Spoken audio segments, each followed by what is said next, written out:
look at Tupperware roar today, after spending the last couple of years in the doghouse, I think that this iconic direct sales company, behind all of those nifty containers and personal care products, may have finally gotten its groove back. But how did Tupperware lose its mojo in the first place? This company is a major international player with tons of emerging market exposure, which means that it's really gotten taken to the cleaners by, yes, the super freaking strong dollar. But it seems the company and the analysts who follow it have finally adjusted to the foreign exchange issue. How do I know that? Because when Tupperware reported this morning, it delivered a terrific 8-cent earnings beat off of a 71-cent basis with higher than expected revenues that increased by 7% on a local currency basis, even as they were down 11% in dollars. The company's European business is coming back. Their Asia-Pacific business is doing terrifically, including China, up by 18%. Overall, Tupperware's emerging business, the market business, increased by 20% local currency. Oh, and the North American business is on fire. It's up 14%. No wonder the stock rocketed up today. Oh, and let's not forget, Tupperware is an incredibly shareholder-friendly company with a bountiful buyback and a juicy dividend. It's currently nearly a 5% yield. I bet it's got more room to run. Don't take it from me, though. Earlier, I got to check in with Rick Goings, the chairman and CEO of Tupperware. Hear more about the quarter and his company's prospects. Take a look. Rick, give us an anatomy of a blowout, because this really was new products, China, just a kind of the moment in time. How did it happen?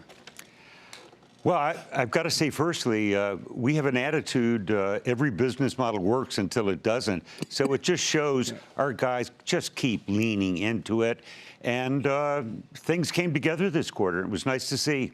No, but this China number, everyone's telling me people aren't buying in China. If I listen to Tupperware, what I'm saying is maybe they're not selling the right stuff. Well, that has part of it to do. If you're selling high price, if you're selling cars in China, might be some pressure. But lower net per unit items, no. And you know what? A lot of people don't get. Hey, 10 years ago, China was a $2 trillion market. Right. It's a $10 trillion market. It's 5 times the size. One of the things we've learned is that people like flexible hours working. Judging by the number of new people you're signing up in North America, that's more true than ever. Absolutely. Interesting. We have this phenomenon happening in millennials. They're going to be 50% of the workforce by 2020, 75% by 2025. 58% of them want to be entrepreneurs, and the bulk of them don't want to work 9 to 5. They'll bust their butt at 3 a.m. in the morning, working on their computer, doing things. Right. But the traditional workplace is not their cup of tea. So you're telling me that the average age of your reps has come down? Significantly. Really? So tell me about that. I don't think people realize that. Well, there was somebody told me a long time ago, if you want to catch moose, you got to use moose bait. And we started really doing research. What are millennials looking for? They want purpose in their life. And, you know, when Taylor Swift came out there and took on Apple, she didn't have to do that. She did it for everybody else out there. We're attracting a lot of those people. And our whole concept of the enlightenment, empowerment, and of women, a lot of people, that's sticky to them. Right. Now, one of the things that we don't talk nearly enough about is the fact that you're a bit of a technology company. Many of these sales come from innovations that you come up with every single year.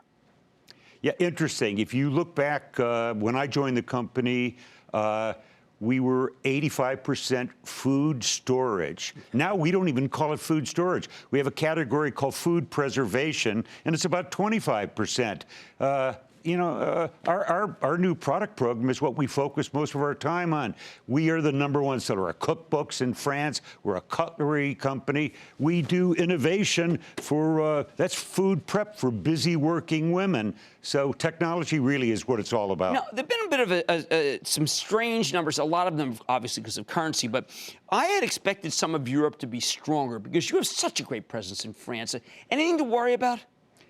Well, Europe has something to worry about. I'm part of this thing called the Ambrosetti Conference of European leaders, and Europe's getting older. They're not producing enough jobs. Right. When Steve Jobs, speaking of jobs, launched the phone here, he had a market of 300 million he could sell to. Over there, you look at what happened to Nokia and Ericsson. Right. They had to get registration in 40 different countries.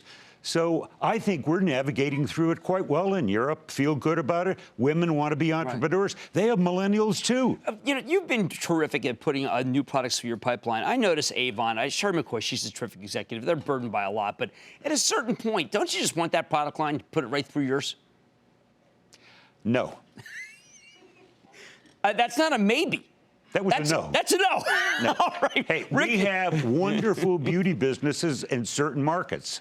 and you don't need that. All right, just always trying to find out. You always give straight answers. That's Rick Goings, Chairman and CEO of Tupperware Brand's biggest upside surprise in a while, and every bit as deserving. Stay with Cramer. Booyah! Jim Cramer here from Mad Money. Thanks for watching CNBC on YouTube. Click here to subscribe and get the jump on my exclusives with CEOs, plus market news, investing advice, and a whole lot more.